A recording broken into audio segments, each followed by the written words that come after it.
Covens, they're always interesting. I actually used to be in a coven. Well, let me tell you how I go about combating the aging process and keeping my youthful vigor in my old age. What a time that was. Although my coven was a bit more, grim than teyvat's own residence coven, the Hexenzirkel, of which we are slowly coming to learn more and more of bits by bits, thanks to the Imaginarium theater. Which, can I just say, let me pick my teams, bro. I don't care if the game forces me to use certain characters, but dude, just let me make the teams at least. I was sitting here fighting for my life, trying to clear Coppelia with the legendary team of Ridsley, Kazuha, Kuching, and Alhaitham. I swear the mode would be peak if they just let me use whoever I want, period. I'm telling you, all they have to do is just make it a simulated universe, but if they just at least let me pick the teams, I think we'd be in a solid spot. Anyway, that aside, the interesting thing about this room itself were these books sprawled all around it that were all a part of a series called The Little Witch and the Undying Fire, an important series that gives us a good chunk of lore, but above all else, is just a good read. Well done, oh yeah, I actually enjoyed reading it a lot. We got more information on the 7 archons. We were introduced to the idea of demon kings, a future apocalypse, the Nephilim race, other worlds, the cosmos is dying, fate itself, and the great sky barrier made by the primordial one, a progenitor god hailing from beyond the stars. But perhaps most importantly, we were finally introduced to one of the 2 missing members of the Hexenzirkel, Octavia, just cause remember, there's 8 of them, we only knew about 6, and the reason there were only 7 seats is because it's now revealed Octavia is a wanderer who had her homeland destroyed and now constantly travels to other worlds, very rarely returning to teyvat. Sound familiar? So now we're just missing one final member of the Hexenzirkel. Each of the 7 volumes were written by a different member of the Coven. The first was written by, well, a bunch of them. The second was written by barbeloth. The third, Rhinedottir. The fourth should be Ivanova, just given all the Snezhnaya references. The fifth should be Nicole by process of elimination. The sixth is Octavia's, and while the 7th sounds like it should have been the final member, it was again written by a bunch of them. All I'm saying is, we're getting a witch in 4.8, Natlan's in 5.0. At this point, I really wouldn't be surprised if Natlan has a lot to do with witches. Alright, fellas. The trailer teaser we're getting in like 2 weeks is, I'd make a fairly sizable but small bet that it's that it has something to do with introducing the Hexenzirkel members to us like they did with the harbingers. And by sizable, I mean like maybe like, I don't know, like 3 stalks of corn? I don't know. So I guess it's time to go over the volumes, huh? Yeah, while reading its word by word sounds as thrilling as we did it with Per and Harry, ultimately this series is like 1,000 times longer than that one, so I'm just gonna summarize it and then, eventually throw in some quotes. I'm sure it's October somewhere, so let's begin our discussion of witches. Volume 1 starts out by telling us this volume was written by multiple different people. It introduces our setting in the westernmost part of the magic continent, which, it's just Natlan, ain't it? If the magical continent is teyvat, then the westernmost part is Natlan. We also meet our protagonist, the Little Witch, who's attempting to complete her witch certification program to become a fully fledged witch. One final trial is in order before she can be called a Great Witch, and the topic of said final trial is random, as it's chosen by lots, which is interesting, because recently I was studying cannibalism at sea and learned that when a ship sank and sailors would be stranded on lifeboats, they also used lots to decide who among them would be eaten, that's right, by the others. Learn something new every day, huh? With each of the lots, a different task was assigned. Quote, some of the tasks given to little witches were very simple, stuff like synthesizing the final solution to the material world, the Philosopher's Stone, or perhaps finding a path to a parallel universe and finding a no longer extant grimoire lost to a great ancient magical war, and so on and so on. Sadly for our little protagonist, she drew the worst possible lots. Her task was to find and bring back the Undying Fire. The Little Witch's master, who was having a tea party with her friends, comforted the Little Witch and assured her that unsolved mysteries are the best, and maybe because fate had given her such an arduous task, it's because she's destined to become a great witch one day. The witch's master's friends worried about the little witch's situation. Quotes, hey now, you saggy bitch, isn't this a bit much? You obviously only made up that question because you couldn't be bothered to think up a real exam question. If such a thing even existed, we'd have perpetual motion machines by now, don't you think? Couldn't you have done something else, Made her prove the grand unified theory based on the unified electroweak theory or something? No, don't you worry. Life is full of a great many lies, the teacher spoke brazenly. And I did not lie, did I? I know the Undying Fire does indeed exist, that blazing star. Huh.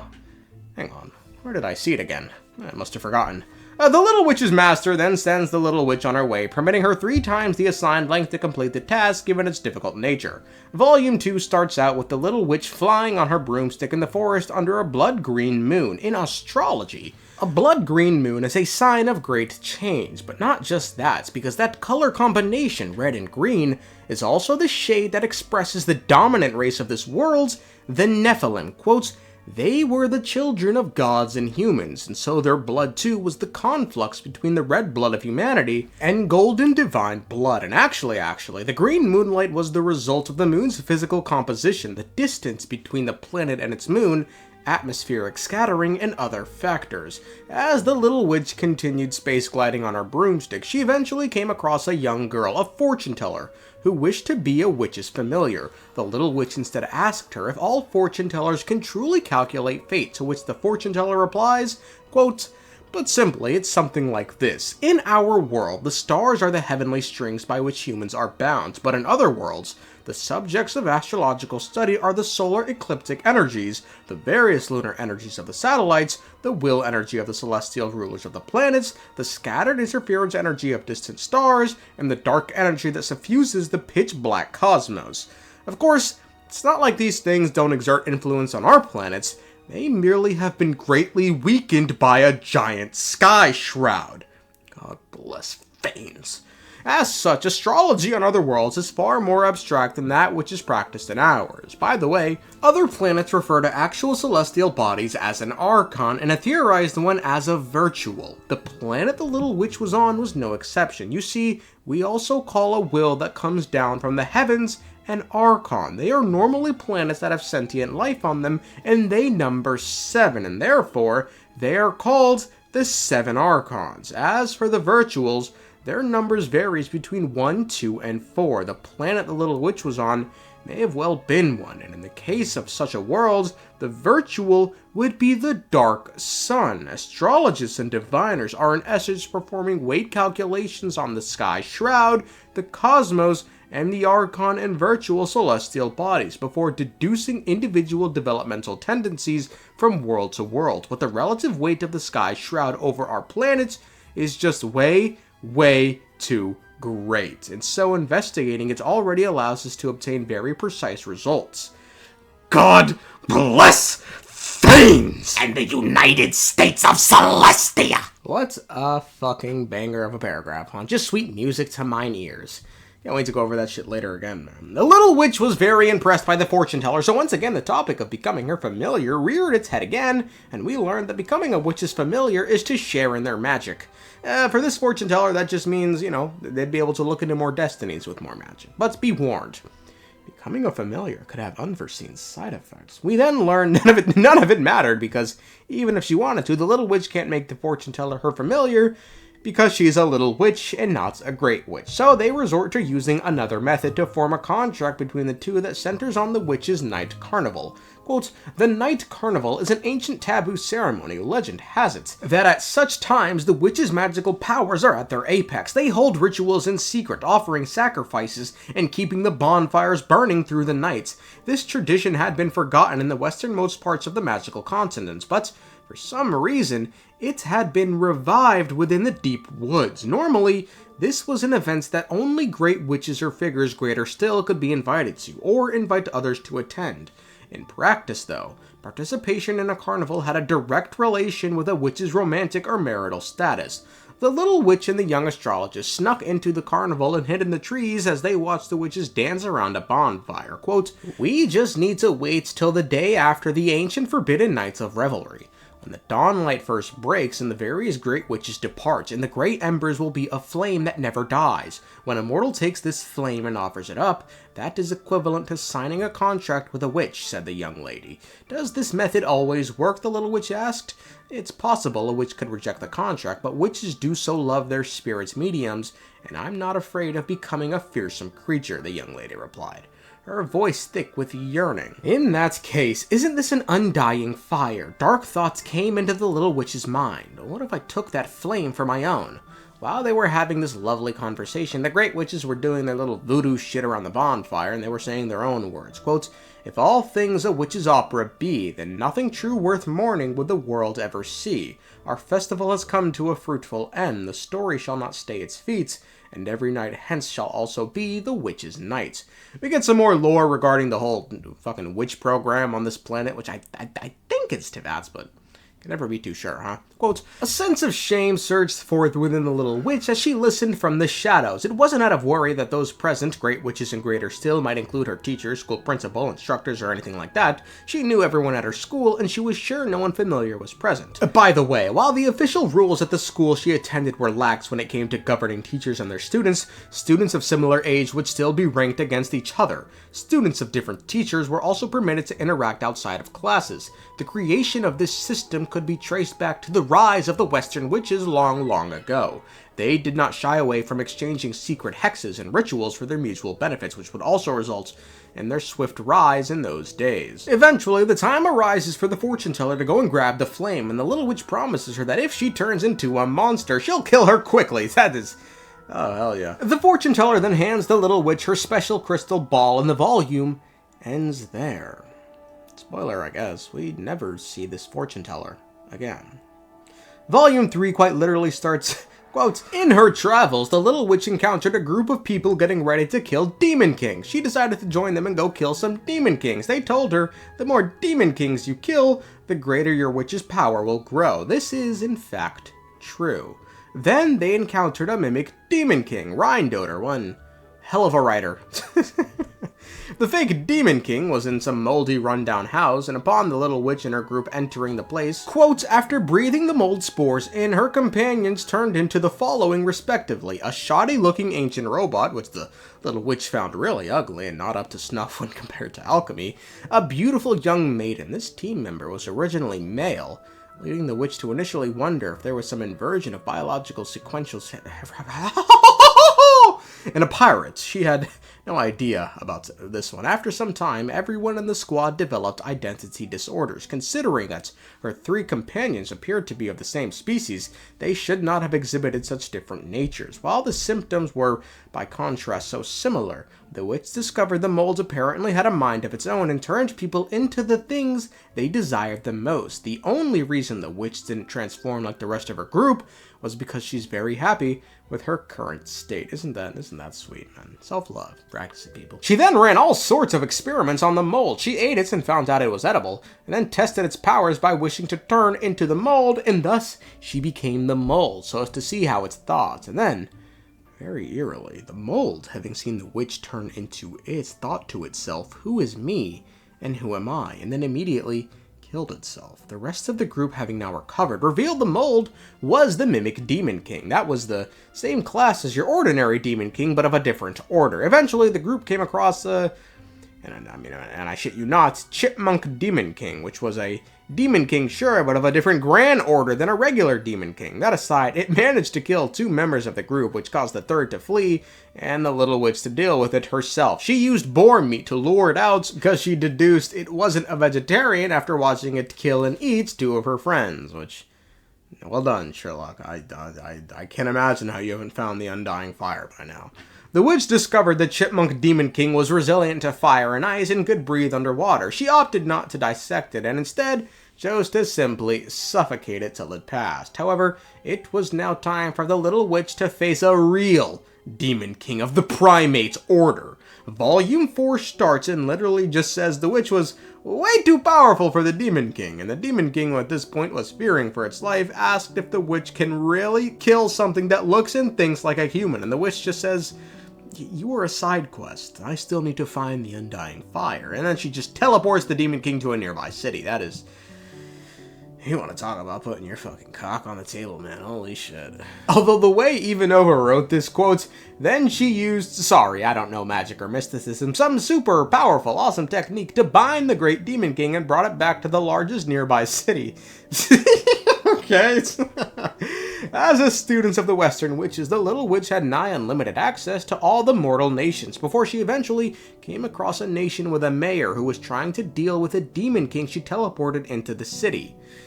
A city with a mayor. Snezhnaya references? I wonder what city this could be, who this mayor is. The problem the mayor was having with the Demon King was such. We all remember the dominant race of this planet is the Nephilim, which are human god hybrids. Well, Demon Kings are also a type of Nephilim, and Nephilim are much stronger than average humans. Interestingly, if a Nephilim killed fewer than 5 humans, it can't be judged by human laws, and is instead sent back to the land of the Nephilim. The Demon King the Little Witch sent to the city had only killed a couple thousand chicken and boar each, so this then presented the problem for the mayor, which was the mayor can't really go after the witch, because fucking raise every witch on the continent, but he also can't go after the Demon King because he's still under the legal limit, so he left it up to the Demon King, who at this point hated only the Little Witch, but because the demon was so fucking clearly gapped by the Little Witch, that was the end of that. So the witch, who at this point was feeling lost and confused, then takes out the crystal ball from earlier. Volume 5 then starts, and it was written by a lazy bastard witch who has only one sentence. Thank you, Nicole, for this, if this was you. Quotes, "A familiar face surfaced in the crystal ball. This is your magic teacher speaking. The trial is over. You were unable to obtain your witch license." Volume 6 now sees the enraged witch scurry on over to confront her teacher, who simply tells her, "Octavia's back. Go catch up with her." In but a flash, all the anger in the Little Witch's heart dissipated. Quote, "Octavia was a good friend of hers and a good friend also of the legendary old witch. Her home had been destroyed, but as she lacked the courage to fight back, she had taken up a life of eternal wandering. She had seen many worlds, and I'll tell the Little Witch many tales about the sky beyond the sky." Octavia then delivers horrifying news. Quote, "The entire cosmos is going to die soon. Things peaked but not long ago, and are about to go south very fast." Octavia was sitting in a yard swathed in flowing sunlight, pouring tea into the teacup she and the Little Witch loved most. The Little Witch pulled a chair up and sat in it. "You returned so suddenly," she said. "We didn't even prepare a chair for you. You're probably sitting in the old witch's chair now. Many stars across the cosmos have gone out. I do not know how much time is left," Octavia said, "so I wanted to come back to see you. Is that why my teacher and the others stopped all the witch tests? Because you came back and told them this?" the Little Witch asked. "Perhaps.